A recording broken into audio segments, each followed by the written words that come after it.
Good. How's it going, everybody? I'm Dan. Hi, Dan. Yeah. I'm new here. I live in Amherst. I go to UMass Amherst, so I'm part of the problem. It's nice to see all you. I didn't really know anything about Fitchburg before I came here, but now I'm here. I realize it's like the part of Massachusetts that, like, you know, they were like, oh, we have enough Massachusetts. How about we try doing the Deep South? How about we give that a shot? It's good. It's good to be here. This is an interesting bar. This is really like, it was like they tried to do a 1970s theme, but then a really convincing TV salesman came along and like changed everything. And now we can watch Steve Harvey mediate a race war on television. It's really good. Do I do material at this point, or do I just keep talking about Fitchburg? That's all I burned up pretty much everything at this point. I'm gonna be going off notes. I don't know why I told you that, there's no need. Did you guys hear, a lot of people say that participation trophies ruin my generation? Did anyone hear that? Yep. I don't think it's true. I think that because the argument is participation trophies are a bad way to prepare someone for the real world. I don't think that's true. I think participation trophies are a great way to prepare you for the real world. Because let's face it, everyone, and let's be a little honest in this room, most of your paychecks are kind of just participation trophies. I'm just like, let's just be honest. Did you win at work this week? Did you get your paycheck and go, yeah? No, you just did some stuff and you stayed there for long enough and they were like, all right, here you go. And sent you on your way. I don't know. That's pretty much all I have on participation trophies. I think that they're a great way. Like what? Like the argument is like, oh, let's give trophies to the kids who won. Like I've been an adult for a full 2 years now. How often as an adult do you win? Like really, when's the last time you won? Like that's a childhood thing. You should keep it in childhood. That's not a part of the joke. I just wanted to say things and do a microphone for a little longer. Fighting's interesting, huh?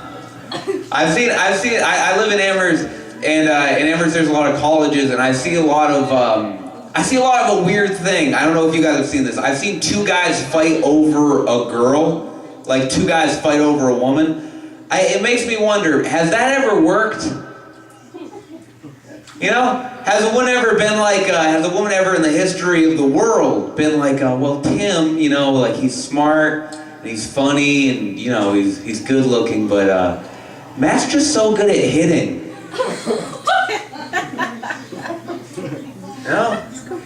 You know, it's a really transferable skill, you know, we'll have kids someday.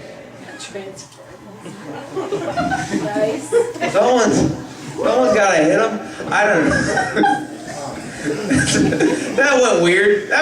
It goes weird sometimes. No, that's like the most truest thing I've ever heard. Oh, good. Finally, a reaction from the interesting hat section of the bar. That's good. That's awesome. Did you guys all go to the Goodwill before this show? We're like, we're gonna get the hats here. Give us all the hats you got. That's great.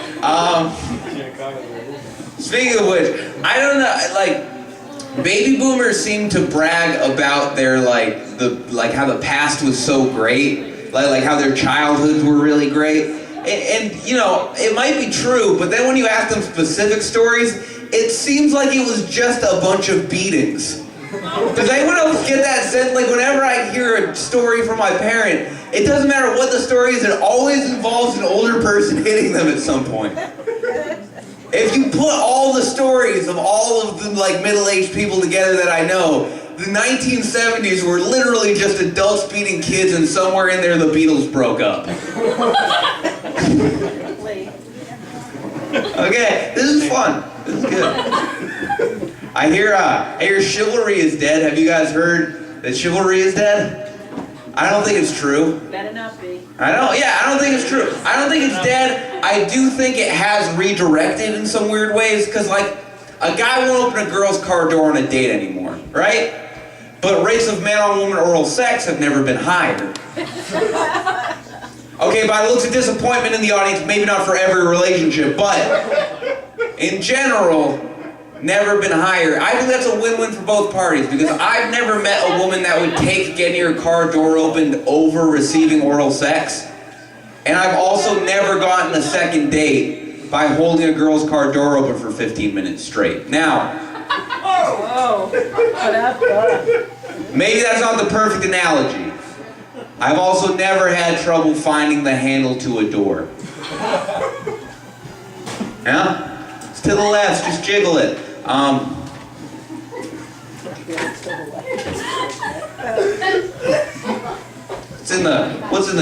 Have you guys heard, private prisons? Like they're trying to ban private prisons in the United States? That's an interesting thing. We can talk about that, huh guys? Private prisons? It's a weird turn that I made. We're gonna keep going with it. I don't know, like, I don't think it's a good thing to close all the private prisons, because what's gonna happen to all those little mom and pop prisons out there? You know?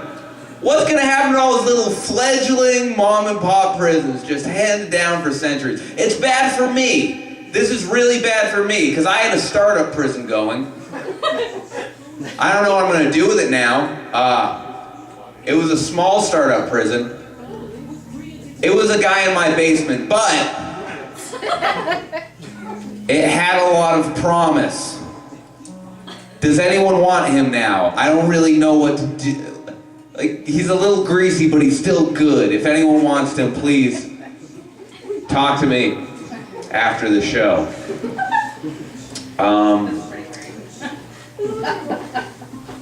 My parents get into really weird hobbies. I don't know if your guys' parents are like that, but my parents get into really weird hobbies. 6 years ago, they both really got into Tai Chi. And 5 years ago, they both really got into divorce. They really got into that one. I don't know. It's like, when your parents get divorced, people tell you things to try and make you feel better. Like, hey, at least you get 2 Christmases now. I don't know if you guys ever heard that. But at least you get 2 Christmases. It's actually not true. But you do get something way better than 2 Christmases. And I want to share it with you guys. You get 1 Christmas, and you get 1 divorced dad Christmas. And divorced dad Christmas is way better, guys. It's great, because the gifts come with extra stuff. Like apologies. And explanations. Someone didn't laugh, they just said that's fine, that's good. I don't know, like people say they're sorry when your parents get divorced, but I don't think that's a good thing to do. I should apologize to kids whose parents are still together, because they're like, oh, I'm sorry your parents got divorced. I should say, I'm sorry your parents lack ambition. It's an ambitious thing to do. A lot of people say like children of divorce have like a skewed view on relationships. I don't think I think we just have a different view on relationships. I don't think it's skewed. Like if you're a child with 2 like parents together, you learn a relationship is a lot like a Rubik's Cube. Right? It's like a Rubik's Cube. If you work really hard at it and you take the time and effort, you can get all the sides to match up and it's really beautiful and it's really cohesive. If you're a child with divorce, you realize that a relationship is a lot like a Rubik's Cube. Why the fuck would you waste your time solving a Rubik's Cube? You know? Get a Rubik's Cube when you're middle-aged. Come on, have fun. Maybe that Rubik's Cube when you get middle-aged, maybe it'll have a little bit of Rubik's baggage. Maybe a couple of Rubik's kids, you don't know. Those would be dice. Those would be dice. I'm gonna end on the weirdest punchline I have. This was fun. Thank you very much. Thank you. I wish it was like ending a song where it's like, the song's over. I just have to walk away. Thank you.